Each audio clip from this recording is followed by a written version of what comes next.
Decision table testing is a black box technique used to test complex business logic, where outcomes depend on the combination of several conditions.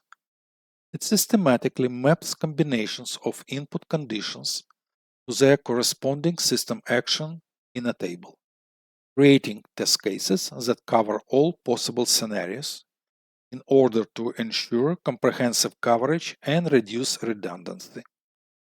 This method is especially useful for complex systems like loan applications or user access controls, because it clarifies and organizes the decision-making process. Implementation steps. Identify conditions and actions.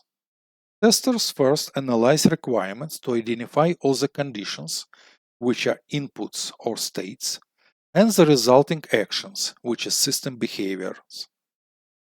Build the decision table. A table is created with conditions listed as the rows on the left and actions as the rows on the right.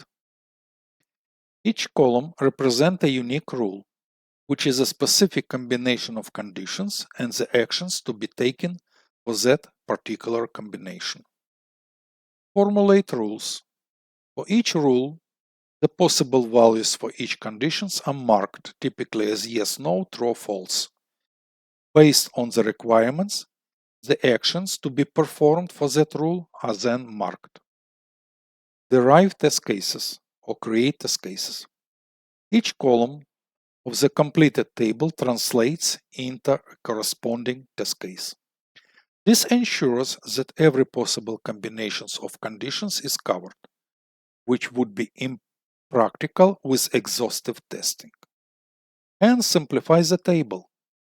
Testers can simplify the table by ignoring impossible conditions combinations,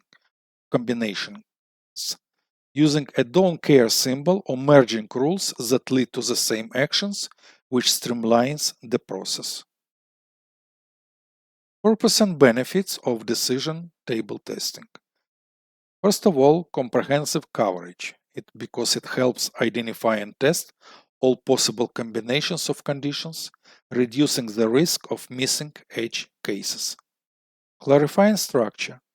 It provides a clear visual representation of complex logic, making it easier for testers and developers to understand the system's behavior.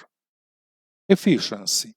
By grouping conditions and reducing repetitive test cases, it streamlines the testing process and saves time and efforts. And improve communication.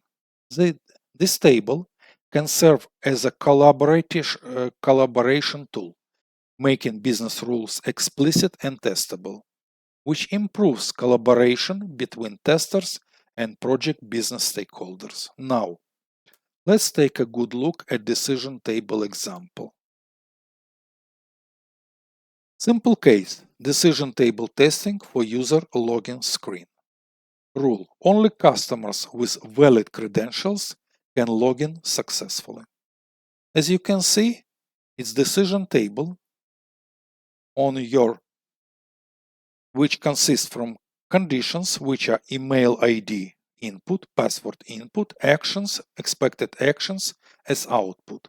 And there are 4 rules and corresponding 4 test cases.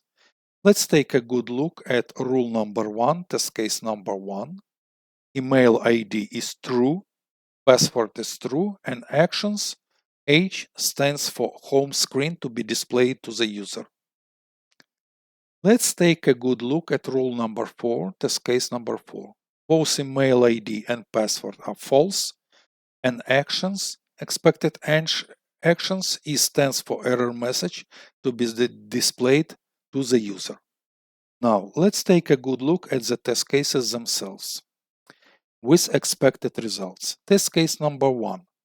The email ID and passwords both are correct. So the expected output action would be the user is directed to home page. Test case number 2. The email is correct, but the password is wrong. So expected output error message incorrect password is displayed. Test case number 3 is opposite. email ID is wrong, but the password is correct. So email message incorrect email ID is displayed. And test case number 4, the email ID and passwords both are incorrect. So different error message, which is incorrect login credential, should be displayed.